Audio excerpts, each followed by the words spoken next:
Hello, Mr. Slayton. Thank you very much for joining us today. We really appreciate it. It's a pleasure, Cory. How are you? Very good, thanks. So I did read your fine book cover to cover there. I appreciate it being sent out. It's on a subject, of course, that's as I said, kind of at the start of the show, is it's existed since the first Jews came about. But you've kind of taken a bit of a different approach, at least with addressing anti-Semitism in more of the modern context. Yes, I have. I've tried to place anti-Semitism, which, of course, as you know, has been around for a long time. I've tried to place it in the context of modern identity politics, modern social media, the rise of populism, other things that are happening in the world today, and see how all those things fit together. Yeah, and you kind of begin almost, I guess, in a controversial sense, into the almost to some degree the anti-Semitism has been woven into the Jewish identity, and it's actually one of the things that's helped keep Jews united when they're spread all over the place, even if it's such an odious concept. Well, I think that's true. I mean, a number of people, including, for example, Jean-Paul Sartre, have said that it's really anti-Semitism more than anything else that keeps Jews together. And if you look at Jews through the world, they're a very disparate community in many respects. They have a variety of different views. Some are religious, but most are not. Some support Israel, but some do not. And within Israel, as we've seen recently, there's all kinds of groups from different backgrounds, with different beliefs, with different degrees of religion, that spend a lot of time fighting each other. So when you look at these very disparate communities within Israel, around the world, you say, well, what gives it identity? And one of the views is, I think it's an important view, is that it's anti-Semitism. The fact that for some strange reason, a lot of other people don't like the Jews and Jewish community, that's what drives the Jewish community together. Yeah, and it's something I noticed late, year after year, we're hearing when it comes to reported incidents of racism, for example, anti-Semitism tends to top the list. But I mean, aside from very high-profile things like the horrific, shootings in Pittsburgh and things such as that, is it a matter though of a lot more things are being reported? Because we're not really, I don't really see it on the ground as much. I mean, people are reporting microaggressions or relatively minor incidents. Well, I mean, I think there is, of course, expressions of anti-Semitism quite often in different places around the world, including within our own country. But my view is that some of them are of relatively small consequence and not to be given huge weight. They don't mean that another Holocaust is around the corner. And one criticism I would make of some members of the Jewish community is they tend to overblow and exaggerate these incidents in a way that's not healthy and doesn't help the Jewish community or any community. Now, I understand why people do this. I mean, we still live under the shadow of the Holocaust. There are still a lot of people who are very nervous about how Jews have been treated and could be treated in the future. But I do think a more discerning way of considering expressions of anti-Semitism is a good thing. And I think the response to expressions of anti-Semitism needs to be proportional. Not everything is a deep, dark, terrible tragedy that foretells doom and gloom. Some things are not. So to answer your point, I think anti-Semitism continues, but the degree of it and the importance of it and the significance of it can be exaggerated. Well, yeah, I mean, we see issues again. I mean, it can spawn more vitriolic or dangerous things. But I mean, I weigh in on the sewage of Twitter quite often, and I'll have some clown come on, who's going to talk about how the Jews brought down the World Trade Center, and I just block them and move on. I mean, this is just a nutcase with a keyboard. So I mean, it's still odious and offensive, but it isn't necessarily going to turn into something major. But I mean, how do you distinguish between what's just the lone crazy out there or what's part of a larger thing that could lead to a bigger problem? Well, I mean, I think you have to be discerning and careful when you look at and when you evaluate examples of anti-Semitism.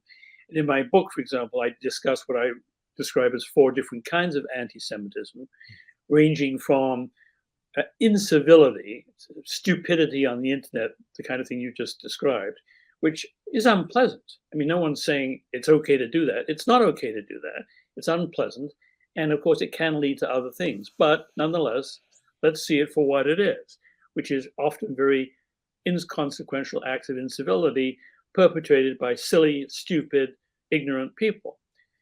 So that's one kind. But then, of course, there's other kinds as well. And you can go through to the ultimate, most dangerous kind, which is when anti-Semitism of some kind or other is incorporated in government policy, in legislation, in statutes, and that's a whole different kettle of fish. There's a range of things. And I think you have to accept that it's a range, look at what's happened, be discerning, be proportionate in your response, and not treat everything, Cory, as if it's the end of the world.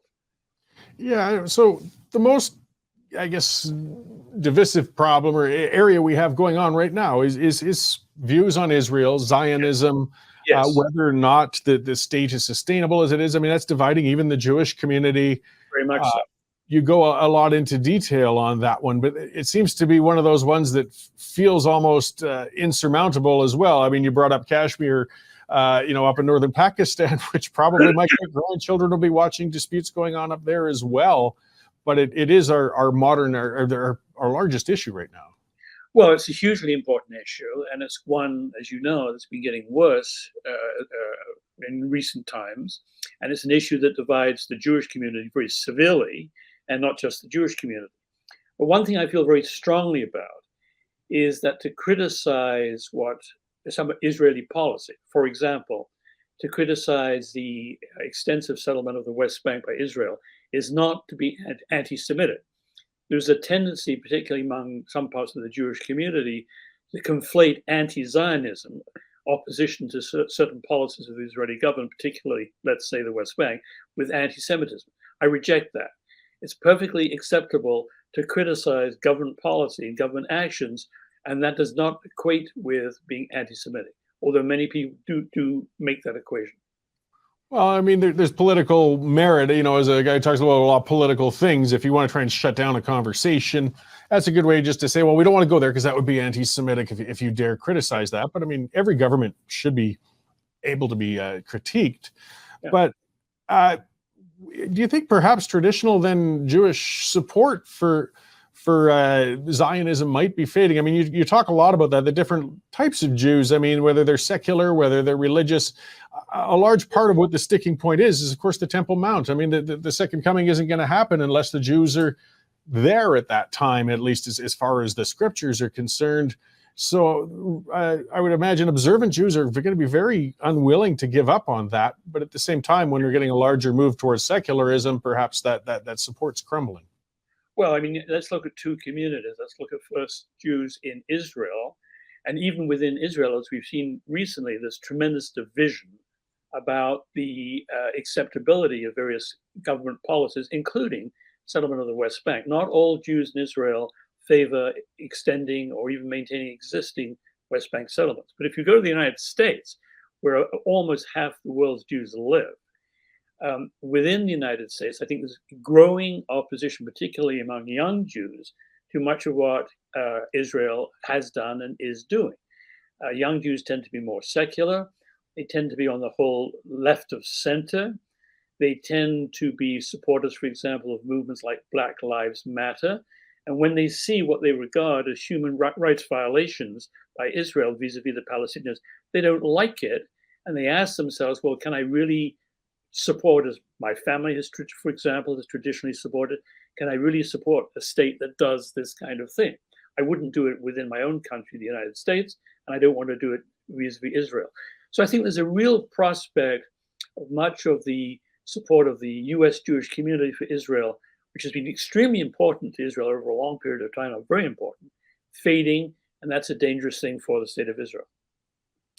So, I mean, you talked about a lot of interesting things, like the potential of going back. People mention that often. Like Morocco, there was a large Jewish population that was getting along quite well with a dominant Muslim culture and leadership. So, I mean, it is possible historically. And you're saying that even, some of the older Moroccans are, wistfully looking back on the days of when they had the Jewish brethren there. But are the younger Muslim kids, as you state a lot, most of them have never even met a Jew, and they're basing their opinions on social media or portrayals, and that's not helping either. Yeah, that's true. I mean, there was a very important and large Jewish population in Morocco, which essentially left Morocco at the end of the 1940s after the creation of the state of Israel and went to Israel, where, by the way, they weren't very well treated for quite some time.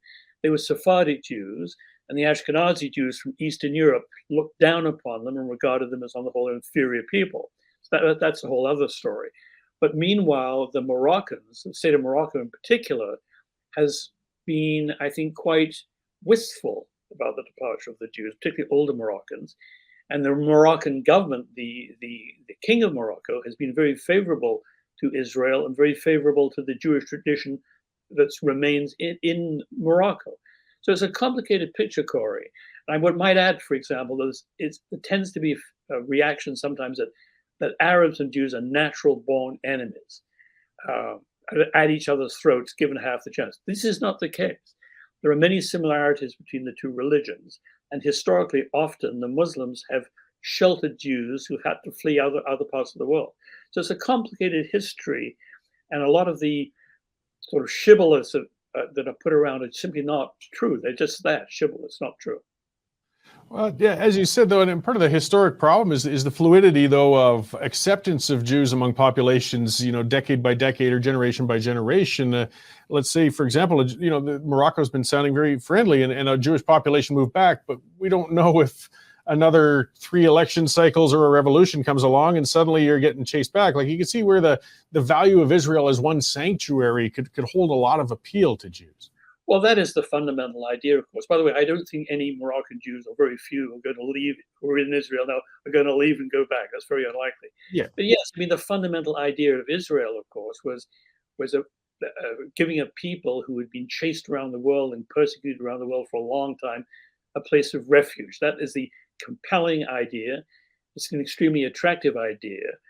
And of course, it was given a huge moral force following World War II and the Holocaust.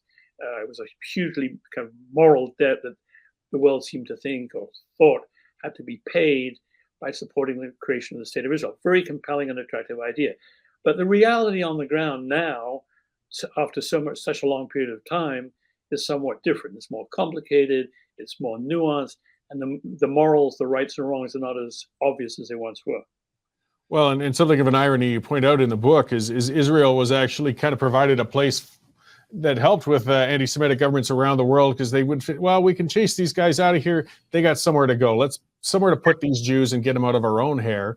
Thus, not for the next necessarily best of intentions, but a lot of nations were supporting the ongoing state of Israel. Yes, I think that's true. That's a historical fact. Which is unfortunate. So, I mean, getting, as you said, it's nuanced, it's complicated. I mean, you talk a bit about it, the different types of states or possible visions for Israel. Like, a solution-based approach is really difficult on this still, though. I mean, what could you envision that might fix this? Well, it is very difficult. And of course, a lot of people of goodwill have tried for a long time to figure out some way whereby the problem of the Middle East, the problem of Israel, Palestine, the West Bank, all of that could be fixed. I mean, most recently, for quite some time now, was the so-called two-state solution, whereby there'd be a Palestinian state, a proper standalone autonomous state with its own sovereignty, and of course Israel. That's being tried. Various people have endorsed it, but it hasn't really gone anywhere. And I think the general view is it's been quite subverted now by the settlements, Jewish settlements on the West Bank.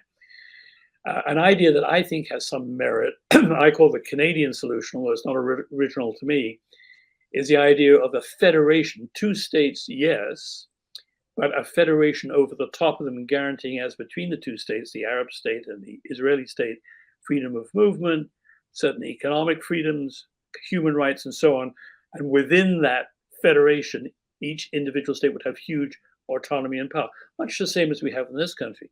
You as an Albertan might push back a bit against that, I'm not sure, but you know what I'm talking about. Now, that would be enormously difficult to construct.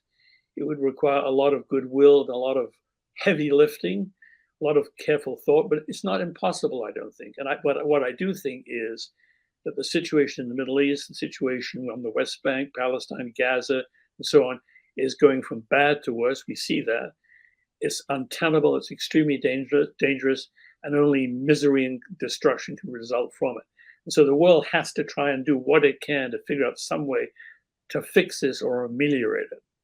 Yeah, and it is radiating outwards. I mean, whether fairly or unfairly, we've got incentivized people protesting against Israel, say, in North American universities. And unfortunately, sometimes that is translating to abuse upon Jewish students who had nothing to do with it.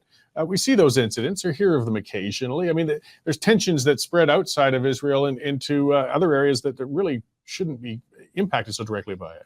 Yes, I think that's true. And there is a kind of a tainting effect goes on. I mean, one crisis tends to lead to other crises. So I think the world the world now is so distracted by what's happening in Ukraine, by what's happening in China, Russia, and all of that, that attention that for some time was focused on the Middle East seems to have shifted. But the Middle East remains a real danger point, a real flashpoint, and also a place where, in my judgment, this is controversial. Many people strongly disagree with me, but nonetheless, a place where you do see serious infringements of human rights, particularly the human rights of the Palestinians. And that needs to be dealt with in some way or other. But it'll be hard, Cory. It'll be hard.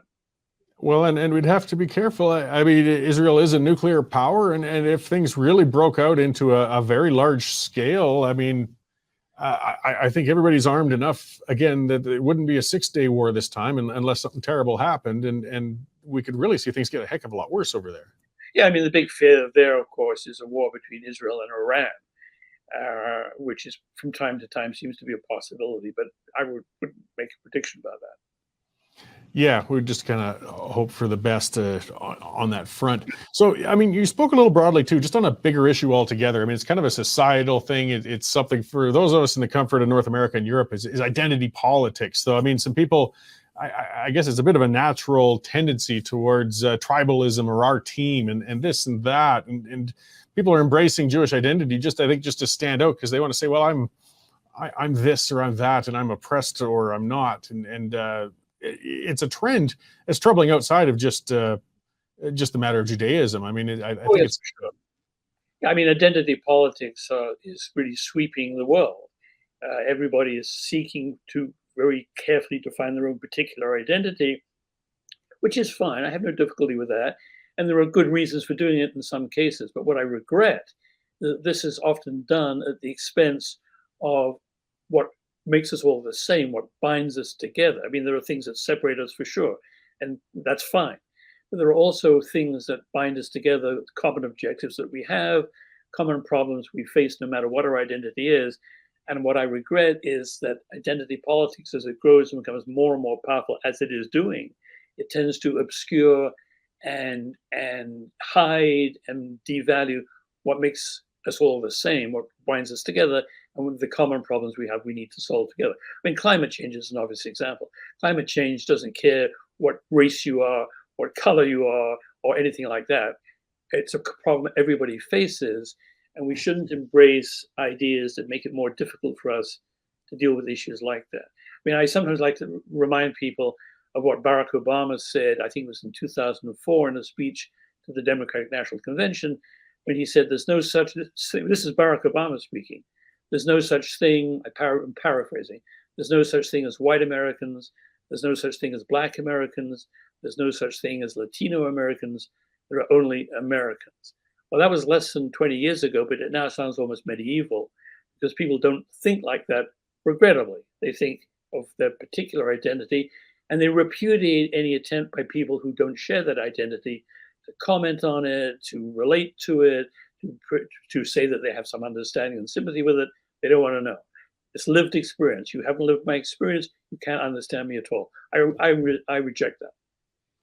Yes, well, what we need is at least, the very least, more frank discussions in tender areas. As you said, yes, a lot of what you've covered is controversial, and I imagine some of the feedback you've gotten as a man of Jewish descent has been heated. That's part of the fun of being in the public sphere. But if we don't want to talk about it, we're certainly not going to find any solutions. Well, that's right. I mean, above all else, Cory, we have to talk about it, and we have to listen to what the other person has to say, and not reject what they say just because we don't like them, we don't like where they've come from. We have to listen to what they have to say, and we have to kind of reach, where possible, a compromise. And if somebody is putting forward a bad argument, the way to respond to that bad argument is not to shut that person down, not to deplatform them, not to denigrate them, but to give them a good argument that replaces their bad argument. And that's dialogue, That's how civilization advances. That's how a liberal democratic country like ours survives. Well, and there was a lot of fantastic stuff packed into that book that you put together. So I really appreciate that. And you're coming on to talk to us about it. Before I let you go, where can people find a copy should they want to get out and get theirs? Well, they can find it at the usual places, Cory. They can find it at the local bookstore. They can get it from Amazon. They can get it directly from the publisher, Sutherland House. I hopefully, or they can download it on their Kindle. Hopefully, it's not that difficult to get. Excellent. Yeah, there's lots of ways to get the books now. You don't even have to leave the house anymore. Sure. Well, thank you again. And hopefully maybe we'll talk down the road and it'll be over having seen a breakthrough and some great solutions on this.